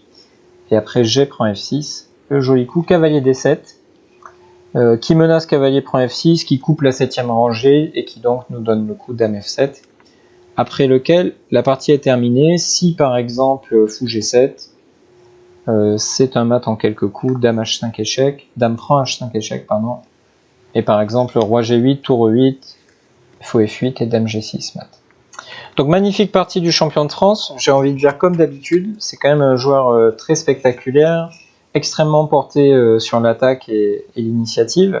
Donc Bogner a fait les frais de toute l'énergie du champion de France. Mais il n'a pas été le seul, Romu. Non, mais Maxime, c'est une belle locomotive dans cette équipe, et évidemment, il tire tout le monde vers le haut. On a choisi d'ailleurs un autre exemple du champion de France qui nous a paru vraiment instructif et intéressant. C'est sa partie avec les Noirs contre Rogic, donc c'est un grand maître croate, je crois. Oui, tout à fait. Et donc là, c'est la position que Maxime a obtenue avec les Noirs après l'ouverture, après 10 coups. Donc on voit déjà que les Noirs ont sacrifié un pion. C'est tiré d'une variante assez tendue de l'espagnol, et Maxime aime bien les variantes un peu dynamiques, même beaucoup dynamiques, on va dire. Très dynamique, ouais. Et donc les Noirs ont sacrifié un pion. En échange de cela, on voit que le fou C1, notamment des Blancs, est enfermé.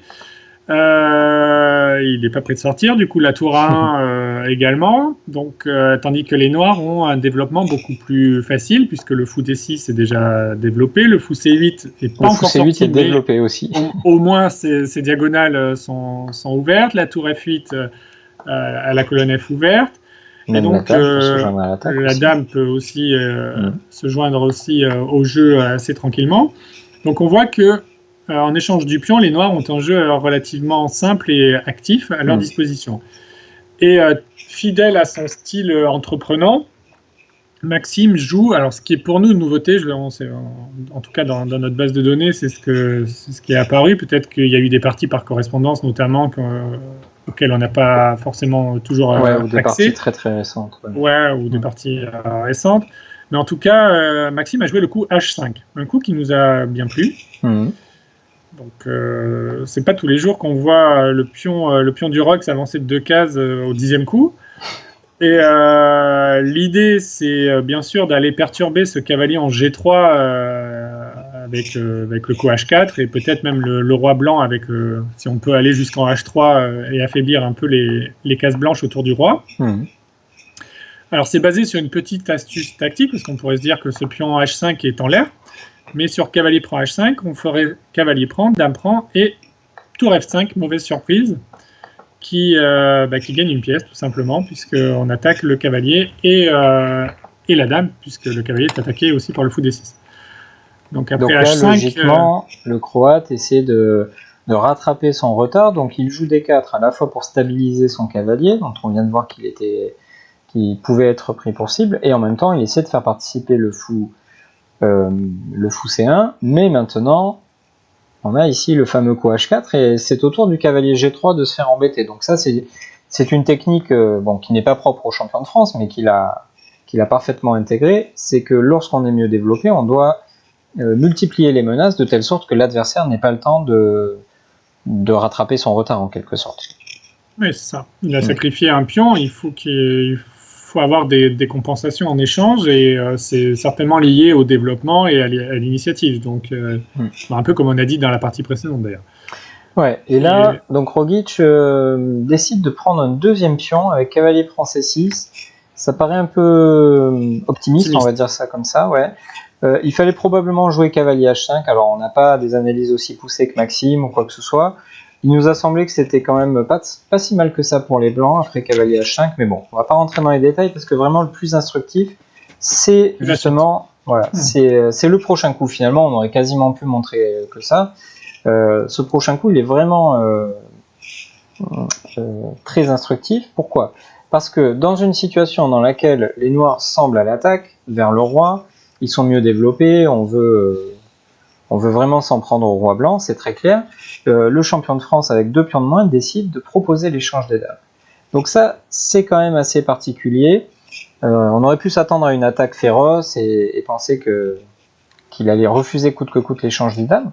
Mais en fait, c'est très intelligent parce que suite à l'échange des dames qui est forcé, on a trop de pièces en prise avec les blancs. De quoi on se rend compte ? Eh bien, les blancs, évidemment, sont toujours en retard de développement, mais aussi, ils ont toujours ce cavalier en prise, ce qui signifie que il faut le sauver. La seule case disponible, c'est la case H1. Et là, en échange des 2 pions sacrifiés, les noirs ont une collection de comment on va appeler ça, de compensation absolument affolante. Il y a la paire de fous, il y a un meilleur développement, il y a des pièces catastrophiques comme le cavalier H1 ou la tour A1, et il y a toujours des possibilités d'attaque. Donc, bien que les dames aient disparu de l'échiquier, ou parce que les dames ont disparu de l'échiquier, les noirs vont pouvoir profiter justement de cette avance de développement. Une chose à laquelle on pense par exemple, c'est que depuis la disparition des dames, eh bien on peut commencer à avoir des idées comme tour E2, on peut entrer sur la deuxième rangée pour venir attaquer les faiblesses, ce qui n'aurait pas été possible, ou en tout cas beaucoup plus difficile en présence des dames. Donc la conclusion, c'est que parfois avec l'avance de développement, échanger les dames est une bonne idée pour éliminer finalement le meilleur défenseur de l'adversaire. Ok, alors voyons la technique du champion de France, Romu. On va aller assez vite, je pense. Donc il continue avec fou A6, donc l'initiative, tour D1, tour E2, donc c'est pas une grande surprise. Il active ses pièces en attaquant le pion. Là, les blancs ont joué fou D2, donc ils décident de sortir une pièce et de parer la menace tour prend C2. Donc c'était peut-être meilleur quand même d'être un peu moins matérialiste. On a l'impression que ce joueur avec les blancs a beaucoup de respect pour le matériel.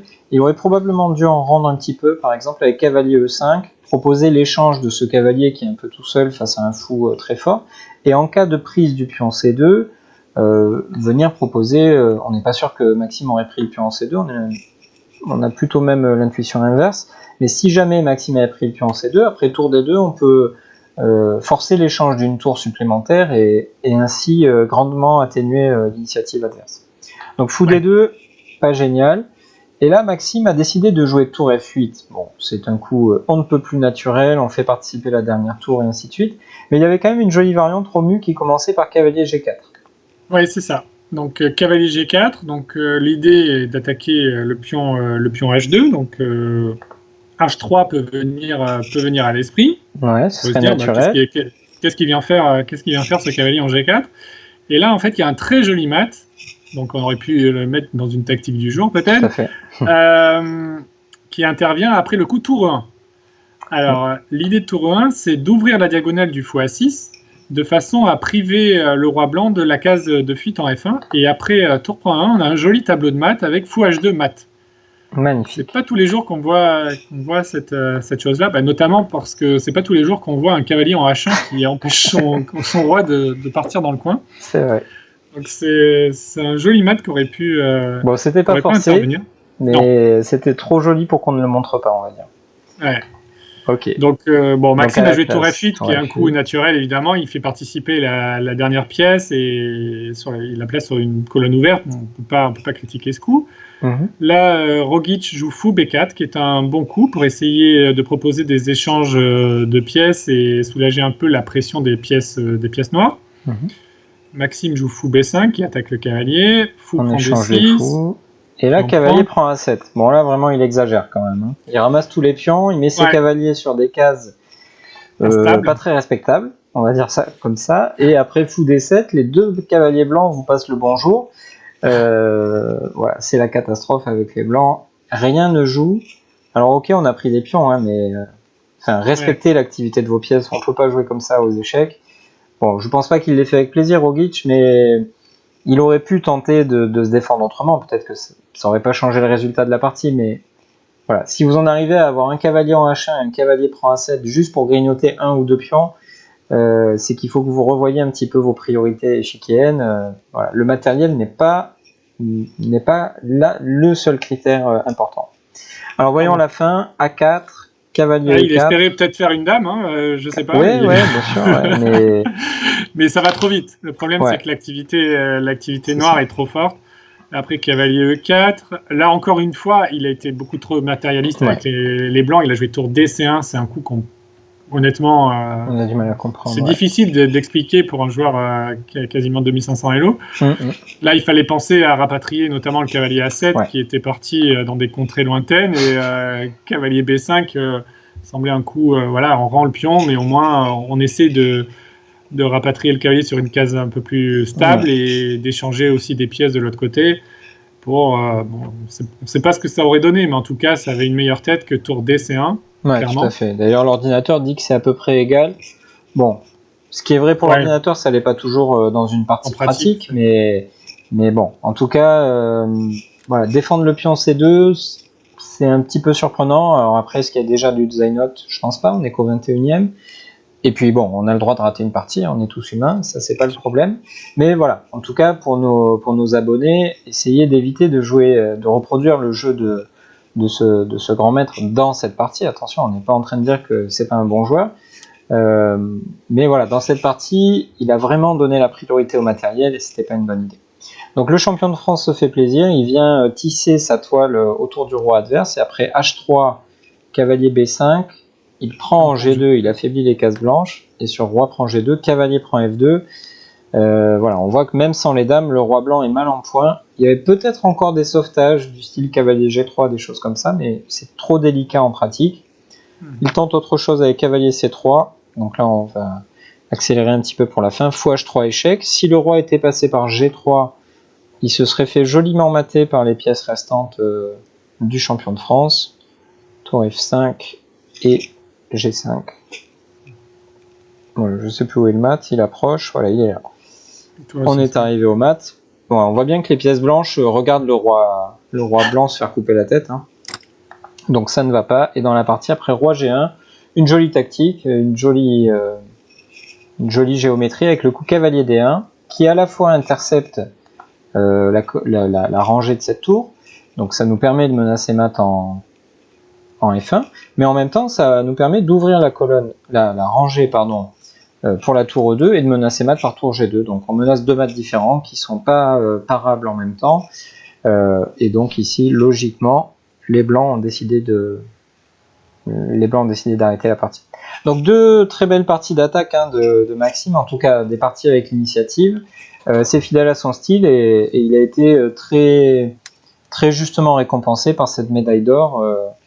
Donc il a fait preuve de vraiment beaucoup de style dans ses victoires, on va dire. Complètement, oui. Complètement. Ok. Très, Allez, un dernier exemple pour... ouais, très impressionnant. Un dernier exemple d'un jeune joueur, un jeune maître international qui sera très vite grand maître, on n'en doute pas vraiment. C'est Christophe Sochaki. Alors c'est un joueur assez fidèle de la Mitropa Cup. Il faisait partie d'ailleurs de l'aventure dont j'ai parlé tout à l'heure en Italie, où il avait fait un tournoi très correct. Donc Christophe, il a un elo à 2480 à peu près, je crois, quelque chose comme ça. Et voilà, il est à la chasse aux normes, on va dire. Et c'est notamment un très bon joueur de tactique. Et il l'a montré dans cette partie, une nouvelle fois. Oui, c'est un joueur qui est extrêmement affûté tactiquement, comme tu viens de le dire, qui calcule relativement bien et qui cherche tout le temps. Il est épuisant à jouer. Quand on joue contre lui, je sais, j'ai joué contre. Bah, il a même joué à Cannes dans mon club, donc ouais, quand je connais vraiment bien. Ouais. Et c'est vrai qu'il pose systématiquement des problèmes, même dans les positions difficiles, il trouve des ressources. C'est un joueur qu'il faut surveiller à chaque coup. Si on se relâche contre lui, on peut se prendre une peau de banane à tout moment. Donc, il a aussi la très grande qualité d'avoir ses propres idées dans l'ouverture. Ouais. Alors, ça peut avoir, ça peut être un défaut parce que c'est bien de savoir ce que font les autres. Mais voilà, il a beaucoup d'idées personnelles et notamment en Italie, il avait offert à l'équipe de France une nouveauté dans une française. Voilà. Vous essayerez de regarder ces parties-là en Italie en 2018, notamment la directrice technique nationale en avait profité. Elle avait fait une partie nulle et puis lui-même l'avait joué aussi et il avait obtenu la nulle facilement avec les Noirs. Donc voilà, c'est... Pardon ? Je me souviens. Ouais, tu te souviens de cette idée, ouais. Donc voilà, c'est un joueur avec vraiment beaucoup de qualité. Donc on essaie dans cette vidéo de mettre en avant l'équipe de France et comme on vous a dit... la stratégie générale de la fédération, on espère que ça continuera comme ça, c'est de permettre à des jeunes talents voilà, qui ne sont pas forcément habitués au très très haut niveau d'aller se frotter à quelques-uns des meilleurs joueurs des pays européens aux alentours. Et donc pour nous, c'est aussi l'occasion de vous faire découvrir ces joueurs voilà, qui sont peut-être qui reçoivent un petit peu moins de lumière, on va dire, mais dont les parties sont extrêmement intéressantes. Alors, au mieux dans cette position, Christophe a les noirs. Il joue contre, je crois qu'il est maître, contre Frewis. J'espère que je prononce bien son nom. On voit qu'il y a une pièce en prise en D4, mais Christophe ne va pas prendre ce cavalier. Alors, on se doute que si fou prend D4, tour D6 échec, pardon, et on va arriver dans une finale de tour pas très claire. Alors, quelle est l'idée de Christophe ? Effectivement, donc là, les noirs poussent dans cette position, oui, c'est clair. C'est assez clair. Il a un roi en D5 assez actif, le fou qui a l'air supérieur au cavalier, d'ailleurs qui attaque le cavalier. Et donc les noirs cherchent à concrétiser leur avantage, mais les blancs donc font preuve d'une défense un peu astucieuse quand même, avec l'idée donc, que tu viens de montrer, fou prend D4, tour D6. Donc Christophe, toujours très, très à l'aise tactiquement, joue le coup roi prend C5. Ok. Donc il réitère la menace fou prend D4, bien évidemment. Et donc il force, ou en tout cas il attire les blancs à jouer le coup tour A5 échec.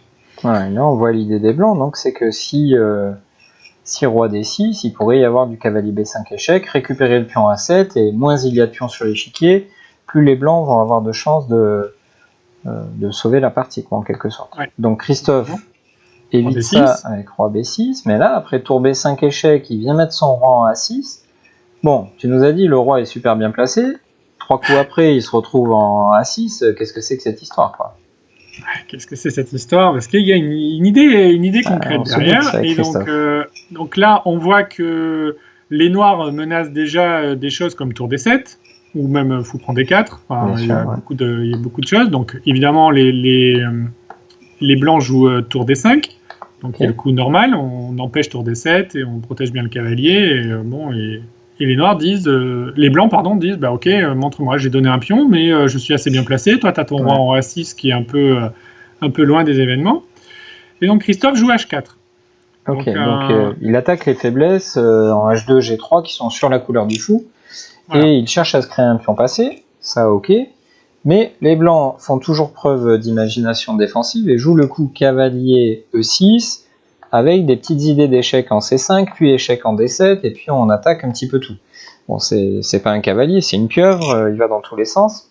Qu'est-ce qui se passe? Prise en G3. Alors, si on prend G3, il prend le pion avec le fou, G3, donc cavalier C5. Donc les blancs cherchent à liquider au maximum, donc avec ce cavalier qui va faire des fourchettes et essayer d'attaquer un peu les pions. Et comme tu l'as dit, réduire au maximum le matériel pour faire nul. Donc Christophe joue roi B6, pardon. Ouais. Donc, cavalier D7, évidemment, comme prévu. Roi C6, cavalier prend F6. Donc c'est certainement ce qu'avait prévu le joueur avec les blancs. Tour F7. Tour F7, on attaque le défenseur de la tour. De la tour. Et là, nouvelle surprise tactique. Alors, on est vraiment, on souligne le talent tactique de Christophe, mais on peut dire que les blancs sont à la hauteur quand même. Hein. Ils ont plein d'idées. Il est assez créatif, effectivement. En défense. Il trouve des petites ressources. Donc tour A5 avec l'idée de défendre indirectement le cavalier, puisqu'après tour prend F6, il y aurait tour A6 échec qui gagnerait la tour. Et là, Christophe joue fou C7. Donc, nouvelle attaque. Nouvelle attaque. Donc, il pose une question à la tour. Donc, tour A6 échec pour défendre le cavalier F6. Fou B6. On peut juste souligner, excuse-moi, je te coupe. Oui, on peut juste souligner que en cas de tour F5, merci, on avait des coups comme fou D8 et on va avoir le problème du cavalier qui est cloué. Il n'y a pas d'échec intermédiaire, il n'y a pas de mauvaise surprise avec des fourchettes ou je ne sais quoi. Donc voilà, vraiment le seul moyen de protéger à ce moment-là les deux pièces qui sont attaquées, c'est de faire tour A6 échec. Et maintenant fou B6. Fou B6. Ok, mais alors là, on reprend notre souffle, on n'en peut plus de tout ce suspense, on se dit, bah ça y est, les blancs sont sortis d'affaire, tour, pièce, pion, contre tour, pièce, pion, on va faire nul. Ouais, c'est ce que peut-être les blancs ont pensé, mais ils ont le film n'était pas complètement fini. Ah, c'est Hollywood. Et après roi B5, on voit que la tour est attaquée et elle n'a qu'une seule case, c'est la tour A3, la case A3. Sauf que sur tour A3, les noirs ont une mauvaise surprise, tour F3 échec, enfilade, et on perd cette tour. L'enfilade que les blancs avaient souhaité nous faire quelques coups avant, ils se la prennent l'arroseur arrosé. Exactement. Donc les blancs ont décidé de rendre la qualité, évidemment, ils n'ont pas donné une tour entière, mais après apprend B6, on reprend nos esprits, incroyable tactique, incroyable escarmouche tactique, et les noirs se retrouvent dans cette finale, alors qui nécessite encore un petit peu de technique, mais vraiment ce qu'on voulait souligner, c'était cette puissance tactique, on va dire, de Christophe, qui voit toujours un coup plus loin que ses adversaires, et qui est très très affûté tactiquement.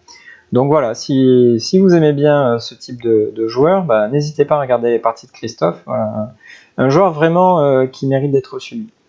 Donc voilà, voyons la suite. Tour F3 échec, roi B4, on active le roi, on domine le roi blanc. Tour F2 échec, roi C3. Bon, même en finale, Christophe cherche à faire mat, ça c'est bien connu. On menace tour F1 mat. Et donc, seul coup pour éviter le mat, c'est A4, mais le pion maintenant est trop faible, et après tour F4, les carottes sont cuites. Ok Romu, on a souligné vraiment pas mal de très jolis aspects dans le jeu des Français. Donc il n'y a pas eu malheureusement de médaille collective, on va dire, mais vraiment de très beaux efforts individuels de de ces jeunes joueurs pour la plupart.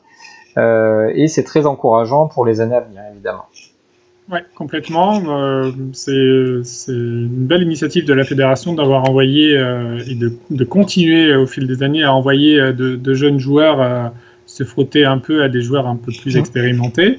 Donc on espère que ça continuera dans les années futures. Et en tout cas, nous, de l'extérieur, on a apprécié ça en tant que spectateurs. Et voilà, et on espère que vous aurez apprécié ces quelques passages ou morceaux choisis des performances des joueurs français. N'hésitez pas à nous faire des commentaires en regardant cette vidéo, si je sais pas, si vous avez des remarques ou peut-être d'autres parties qui vous ont plu. N'hésitez pas à nous les partager. D'ailleurs, probablement, on reviendra sur une partie qui a été jouée dans la compétition, mais vous en saurez un peu plus. Dans un autre format, ouais. Voilà, un peu plus tard. Et d'ici là, likez les vidéos, continuez de nous suivre, parlez de notre chaîne autour de vous, ça nous fera un grand plaisir. Et likez, abonnez-vous si ce n'est pas déjà fait. Et on vous donne rendez-vous à très vite pour de nouvelles publications. Et d'ici là, bonne partie pour ceux qui auront la chance de reprendre le jeu en présentiel, puisque c'est d'actualité. Au revoir. À bientôt.